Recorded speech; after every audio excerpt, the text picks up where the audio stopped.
Before we begin, a moment of appreciation for the color of this matcha. Hi everyone, I hope you're all doing well. I'm Mila, and today I'm doing another video that's a little out of my comfort zone or out of the usual for my channel. I'm going to be discussing things I find chic. Now you may be asking yourself, Mila, what is chic? And I think chic is something that honestly is hard to define, but the words that come to mind when I think of chic, I would say timeless, classy, elegant, sophisticated, authentic, and idiosyncratic or individual. If I think of people that I find chic, the first person that comes to mind would be Jane Birkin. Also Audrey Hepburn, a little more recently CBK, and definitely in the modern era Taylor Russell. Those are all people that I find extremely chic, whose personal style I want to emulate, but know that I shouldn't, because I think, like I said earlier, chic is very individual. I don't think there's a specific aesthetic or Pinterest board that can truly define it. Honestly, this video came to mind out of a note in my notes app that I've been working on over the past few months. I have been trying to pinpoint certain elements of personal style or home decor that I find chic or that really speaks to me, because I'll have a moment where I'm like, oh, this is me, this is what I love, and then I'll forget about it.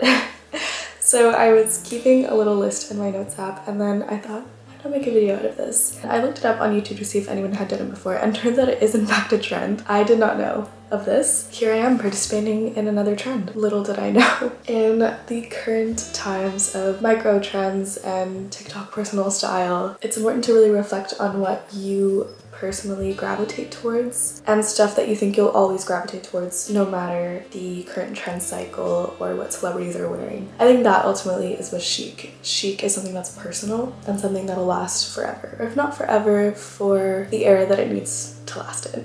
I don't know if that was just a bunch of like words, but all that to say, let's discuss things that I've been finding very chic lately. The first one, and this might be honestly a recession indicator, is wearing earrings as your only jewelry. I know I'm not doing that right now. For a complete disclaimer, most of the stuff or much of the stuff that I talk about in this video I don't actually necessarily do all the time, but that's okay. I also love to wear jewelry. I love to wear statement jewelry, big jewelry, chunky jewelry, but I just find that when you have that pair of earrings, the most perfect pair of earrings, sometimes that's really all you need. And having beautiful jewelry adorn your ears and then having your neck, wrists, fingers bare, there's something about that. I don't know, there's a certain je ne sais quoi, if you will. I'll never say that again, don't worry. For me, if I'm gonna do this, I'll wear this pair of earrings from Mcgill. They're gorgeous. I got them for my birthday earlier this year from my neighbor Tatiana. Thank you so much. I think just wearing these is the perfect statement without being too loud. I love it. The second thing that I find chic, and this might be, again, another recession indicator, also not something that I'm doing right now with my disgusting nails that need to be redone, but I find having your fingernails bare, again, not something that I'm doing right now, but having bare or very natural fingernails, but having your toenails painted, I just love it. I don't know. There's something about it that's so fun and unexpected and kind of subversive in a way. Me calling nail polish subversive, I don't know, very like classic, and there's a certain like surprise, something that you're keeping only for yourself, because I mean most of the time people can't see your toes, probably for the better. It still keeps a very clean and well-kept image, but with having something a little fun. I just really like that. Agree or disagree, I just think it's super fun. For me, in recent months, this has become an absolute must, but having 100% cotton, 100% wool, 100% cashmere over a fabric blend is honestly becoming a necessity. It's something that I never really thought about before, especially because I'm someone who tends to thrift clothes, so I kind of just take what I can get. But I think being a lot more selective in the fabric that you put on your body is so important. And I think checking the labels of something and realizing that, I don't know, a super expensive piece of clothing can be literally made of polyester and plastic kind of really makes you reevaluate the way that we value clothing, and especially the way that we value higher end brands or luxury brands versus, you know, normal secondhand clothing or just even like lower range brands. Honestly, wearing 100% cotton or 100% wool is just, first of all, so much better for the environment because it won't like put microplastics in the air. Okay, I don't know what I'm talking about actually. I'm not an environmentalist or a scientist. I think the fashion industry is awful for the environment, to say the least, but you can so easily, and probably more easily, find, I don't know the term, 100% fabrics, whole fabrics versus fabric blends. You can find those thrifting so easily. Like this little cardigan is 100% merino wool and I got it at a church bazaar. I think nowadays there's so much plastic in everything. So, you know, going back to something that was made 20 years ago, you're more likely to find whole fabrics, and it does not have to be expensive at all. Like for example, this was maybe $4. This top is from Brandy and it's 100% cotton. Say what you will about Brandy Melville, I certainly disagree with them on so many fronts, and I did boycott them for the longest time in my teenage years because one size policy just doesn't make any sense. But their clothes are still relatively affordable, especially compared to like Garage and other brands, and it's almost always 100% cotton, which I think, like I said, has just been becoming a must. You realize so much more the value of stuff when you really take a look at what it's made of, and it just lasts so much longer. Once you start making these choices, you realize just how shitty most clothes are, and it's awful, but it's true.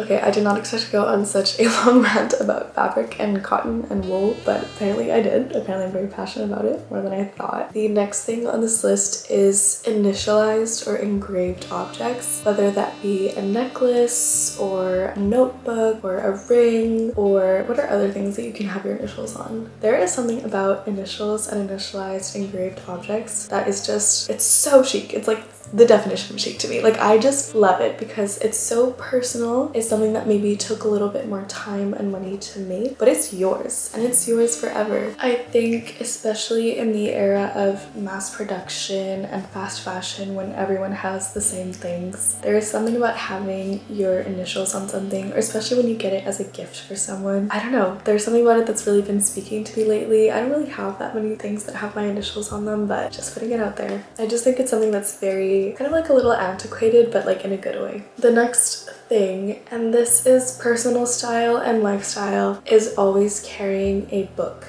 in your bag, or a notebook too. In general, it's something that I try to think about when leaving the house, is having a book on me. I think just being able to, you know, be waiting at a waiting room somewhere, just pull out a book instead of pulling out your phone. If I see a person do that, I immediately love it. Okay, going on a mini side rant tangent here, the whole performative thing, it's a trend that's like cannibalizing itself. I don't know how to explain it. It's just, why are we making fun of people for reading in public and calling them performative? Because they're always on the first few pages. God forbid a girl start a book. Like, of course the whole performative male jokes are funny. You know, they were funny the first few times. Now they're not funny anymore because, guys, when the performative men are in on the joke, it's not funny anymore. Let's just put it that way. I feel like there's been a lot of discussion recently about books as a fashion statement. I think Ida Lei made a video about it, about like the hot girlification of reading. And I think, you know, there's extents to which I agree and disagree with that. Literature and style have so much to do with each other.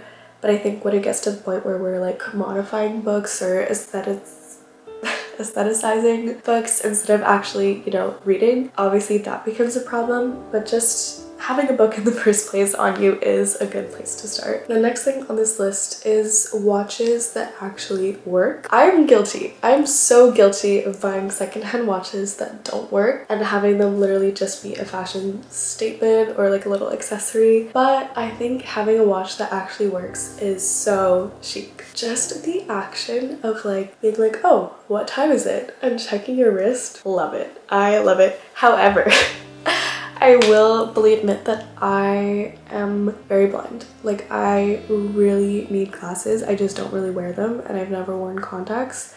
So the few times that I've had a watch that's actually worked, that I got secondhand and got repaired, and then it ends up breaking anyways, but whatever.